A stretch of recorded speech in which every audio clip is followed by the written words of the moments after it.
El Ministerio Internacional presenta su programa Un Aliento de Vida. El Espíritu de Dios me ha hecho y el aliento del Todopoderoso me da vida. Job 33:4. Una palabra de poder y unción que llenará tu espíritu. Con ustedes, el pastor Jorge Enrique Gómez. Bienvenidos. Una vez más nos damos cita para compartir la palabra de Dios.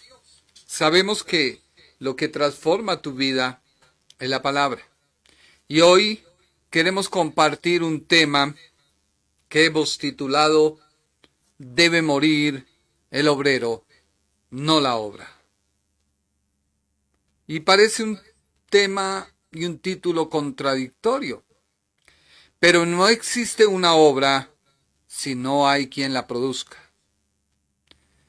Padre Celestial, te damos gracias por permitirnos llegar en esta hora a cada uno de los hogares para compartir tu palabra.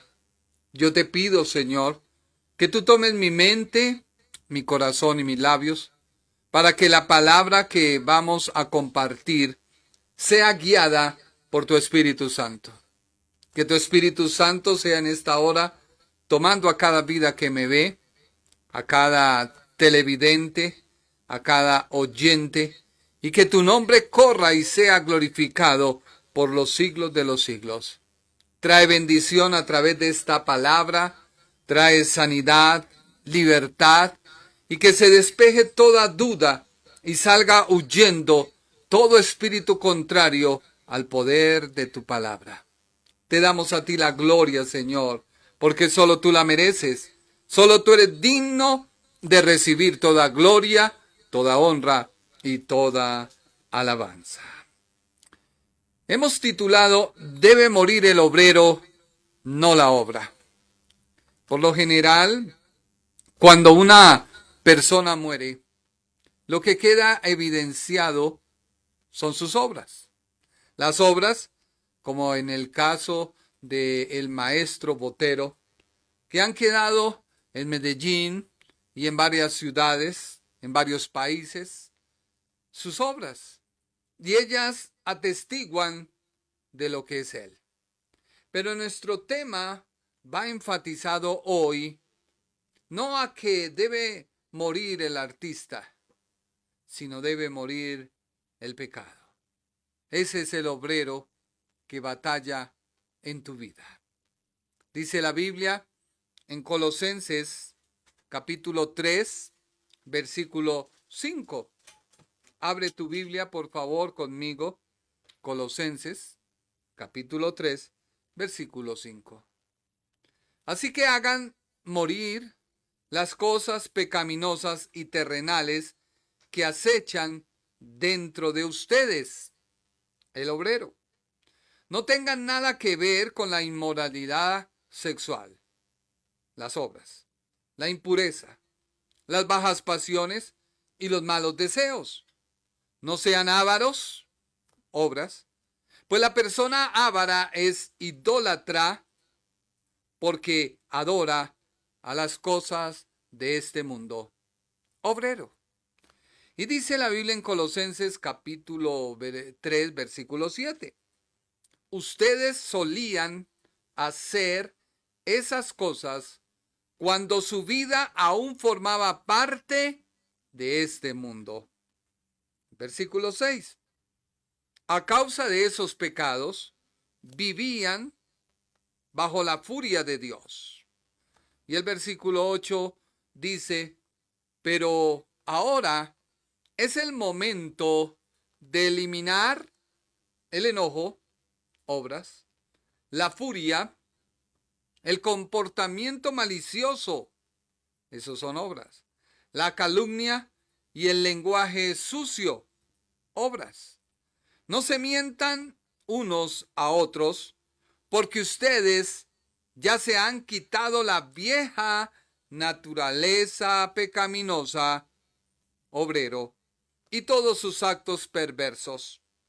Vístase el obrero con la nueva naturaleza y se renovará a medida que aprendan a conocer a su Creador y se parezcan más a Él.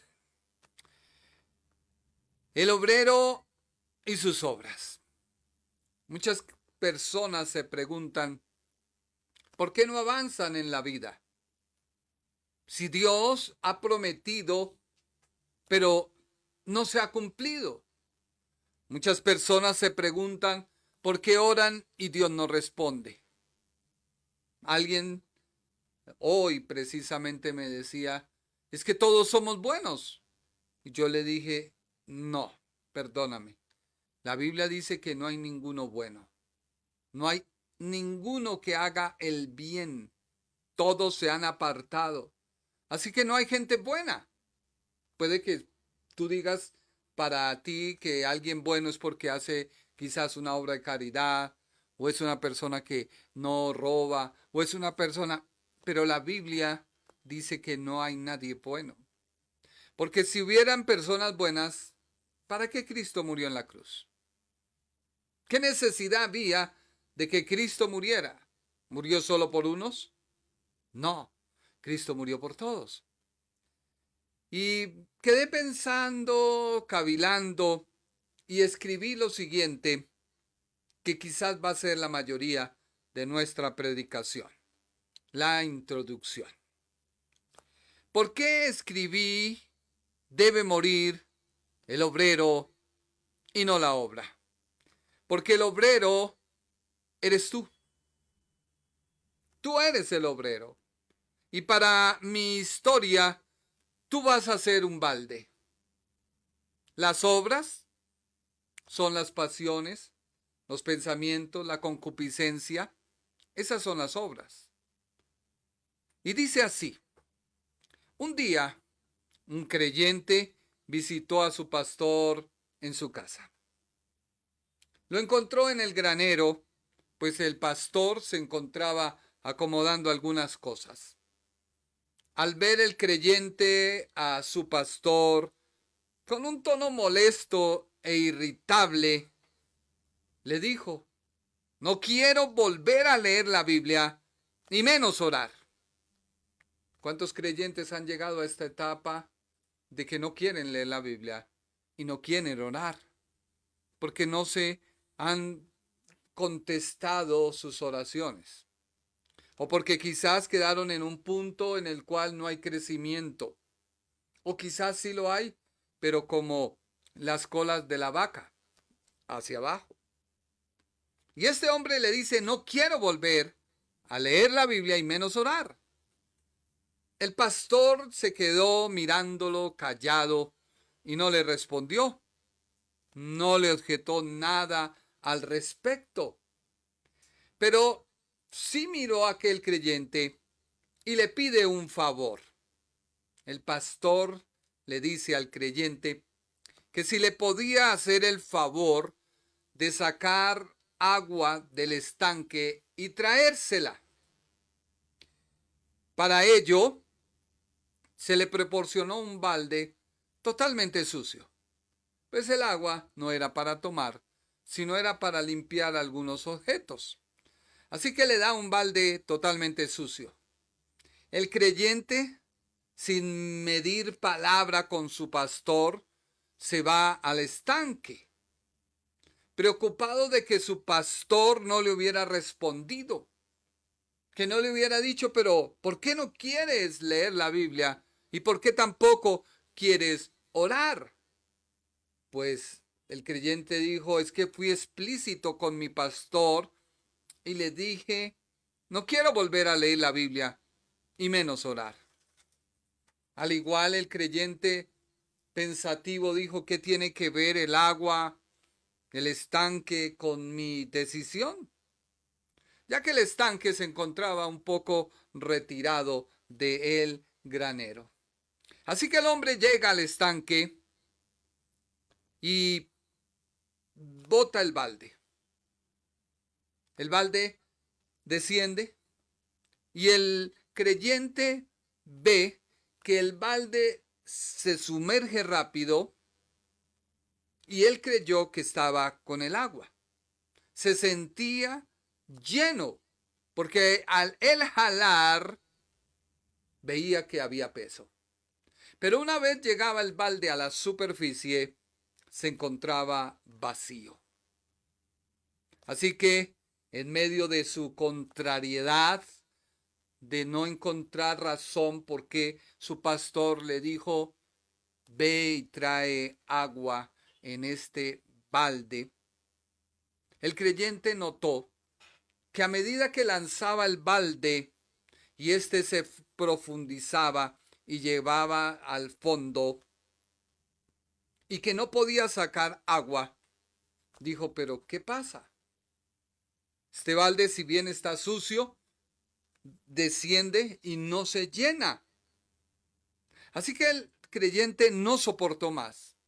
Sacó el balde del agua, furioso consigo mismo por no percatarse que el balde estaba roto.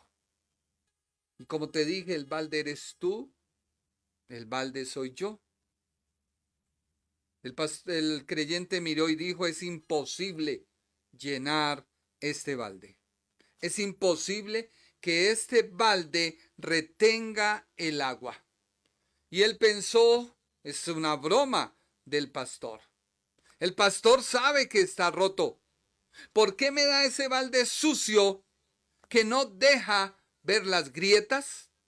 ¿No deja ver su fondo, menos su interior? ¿Qué se cree este pastor? ¿Qué se cree?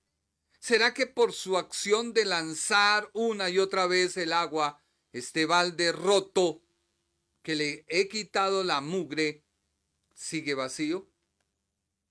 Menos mal que quité la suciedad, dice el creyente del balde, y que me percaté que tenía averías en su interior. Muy enojado el creyente, se devuelve nuevamente a su pastor. Llega con el balde totalmente vacío y limpio. Y le empieza a recriminar y le empieza a decir, ¿por qué me enviaste a sacar agua con un balde sucio que no deja ver su fondo? Que no deja ver que tiene grietas en su fondo.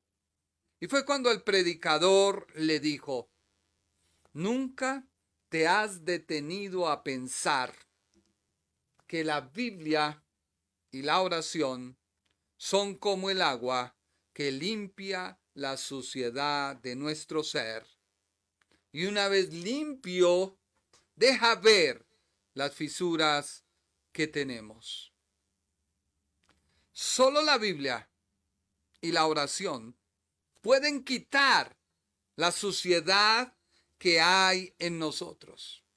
Cuando una y otra vez nos sumergimos y permitimos que ablande la mugre.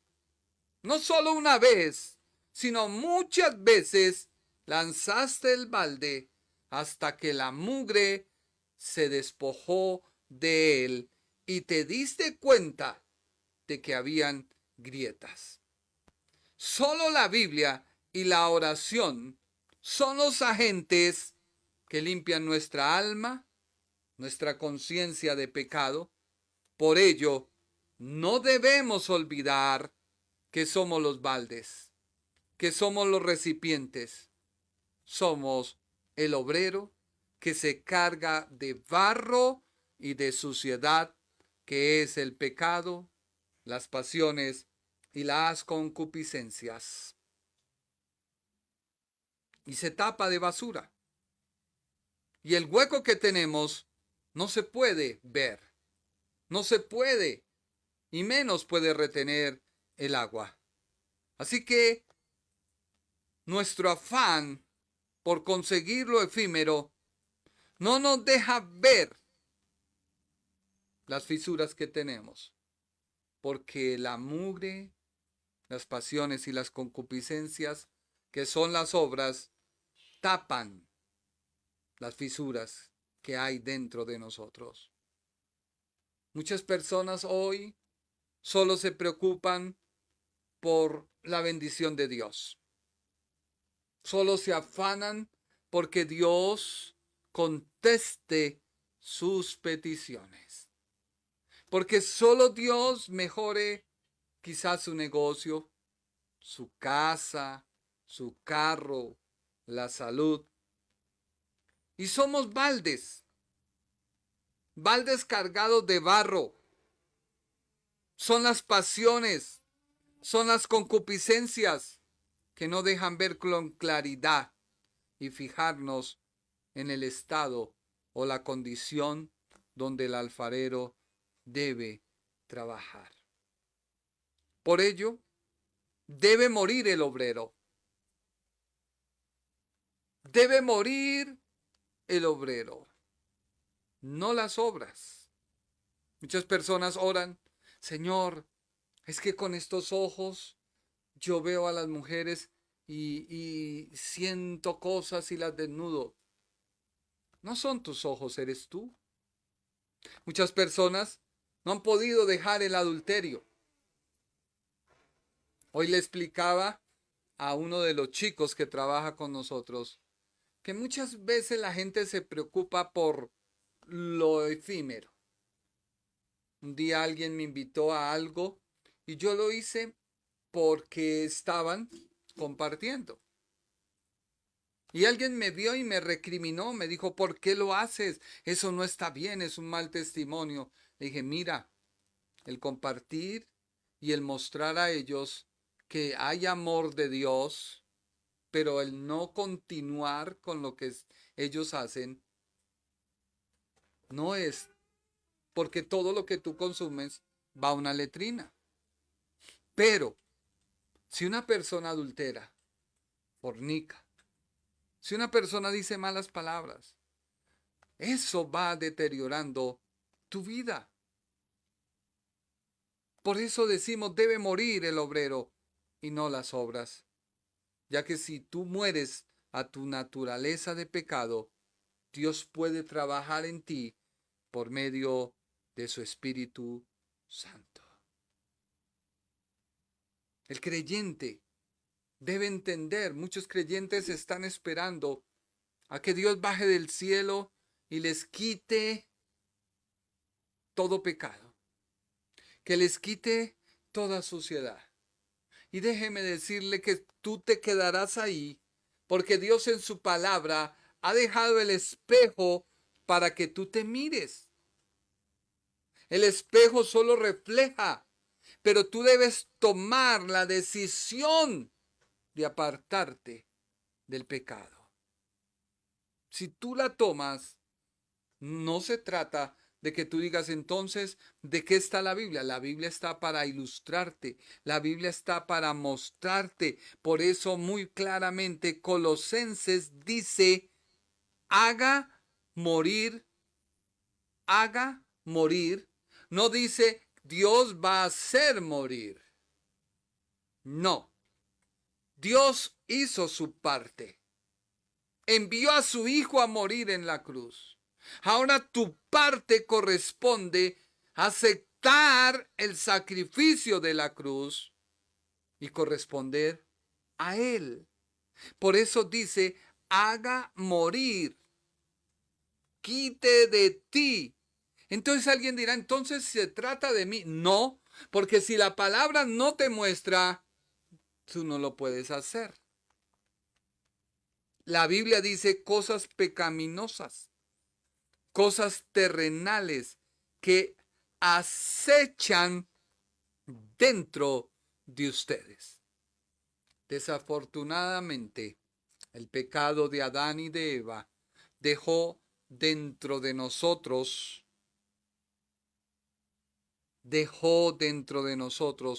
cosas pecaminosas que acechan. Eso dice la Biblia. Cuando tú haces morir, pues no tienes nada que ver con la inmoralidad sexual. Tienes a tu novio, no te has casado, pero sí tienes relaciones sexuales. No estás con la bendición de Dios. Entonces estás en una inmoralidad sexual. O cuando el esposo comete adulterio, Está permitiendo que el vínculo matrimonial se rompa. La impureza, las bajas pasiones y los malos deseos. La avaricia. La avaricia es la idolatría. Aferrarse uno a cosas del mundo. Luego la Biblia dice que si tú haces morir eso, debes luchar por las obras que quedan en ti. Elimina el enojo. Mire que la Biblia es clara. Dice elimina. No dice espera a que Dios elimine. No. Tú miras la palabra. La palabra te habla y te está diciendo hoy, elimina el enojo, la furia, el comportamiento malicioso, la calumnia y el lenguaje sucio. Lenguaje sucio hoy es tan normal usar el calificativo despectivo, humillante y poco respetable, que es una maldición. Hoy la gente no se llama por su nombre, sino a toda hora usan un calificativo que se ha vuelto tan común que todo mundo se saluda. Y la gente le parece risa. Aún lo hacen de manera tan inconsciente. Por eso la Biblia dice, haga morir. O sea, yo tengo que ser consciente de mis actos y decir, no puedo usar más ese lenguaje sucio. Cuando de a poquito, la naturaleza se destruye una vez cuando recibes a Cristo y quedan las obras, pero ya no la naturaleza. ¿Por qué? Porque cuando uno peca y va a la palabra, se retrae. Porque la palabra nos muestra el pecado, la palabra nos amonesta. Pero si tú lees la palabra no te deja pecar. Entiéndelo. Por eso la Biblia es muy clara en decir, hagan morir todo lo terrenal. Hagan morir todo lo terrenal. Mire lo que dice Colosenses 3:5 de la Reina Valera. Haced morir pues lo terrenal en vosotros. Haced pues morir. Pero no es porque tú te vas a mirar y a decir, bueno, hoy voy a hacer. No, es porque la obra de la cruz te muestra cuál es la naturaleza pecaminosa que hay en ti. La palabra en griego para morir es la palabra necro. Mucha gente se burla y dice, pero ahora el latín. No, te muestro la palabra para acentuarte y no equivocarme al traducir la palabra, porque la palabra necro griega dice que tiene que ver con hacer morir y se usa para decir que hay que destruir el poder del pecado y de los malos deseos que hay en el cuerpo.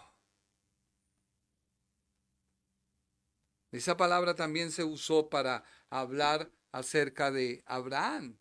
Abraham tenía ya casi 99 años, una persona anciana, y la Biblia lo llama como casi muerto.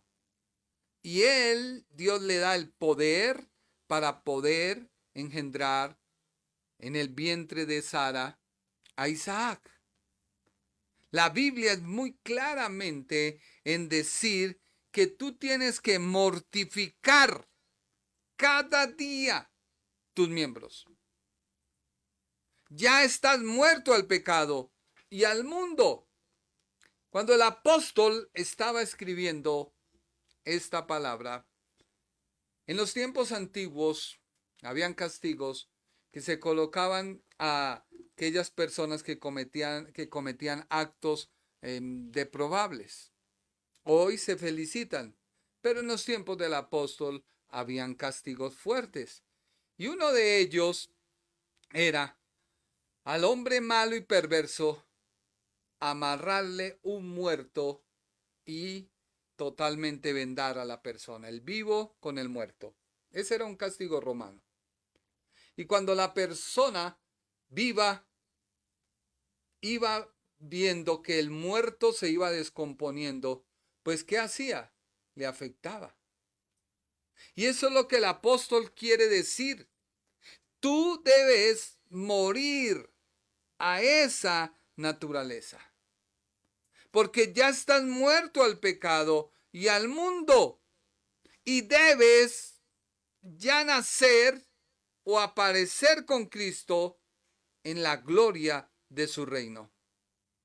Por eso debes hoy entender que lo que quizás está deteniendo tu bendición espiritual es porque no has hecho morir en tu vida lo terrenal.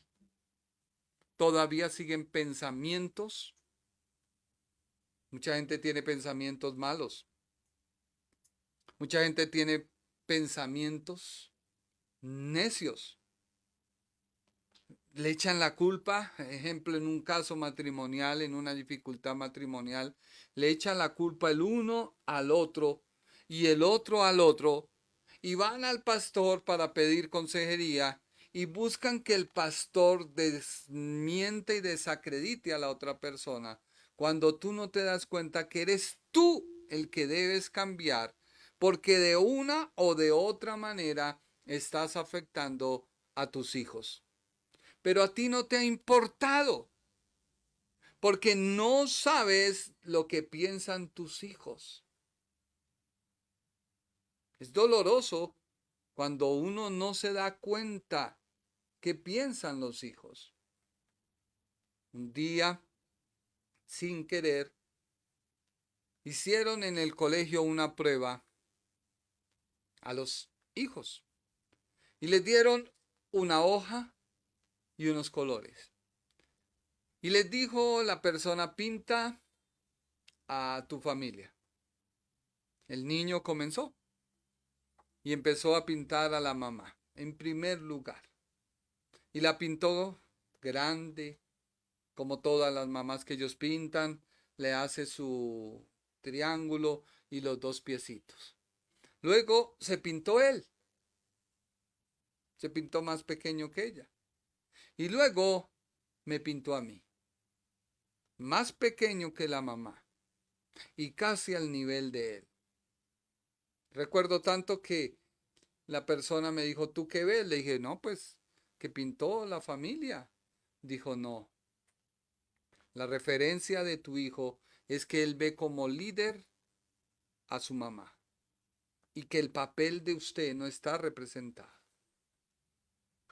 Entonces, te quiero llamar y decir: tú quieres de Dios cosas, tú quieres que Dios haga cosas, pero todavía tu mentalidad sigue en el mundo. La zozobra. ¿Qué será lo que va a pasar? ¿Y será que si se intensifica esa guerra y empiezan tantas boberías que créame que últimamente he dejado de ver? Porque hasta le dieron muerte a una pastora muy reconocida. Le dieron muerte, le dieron de baja.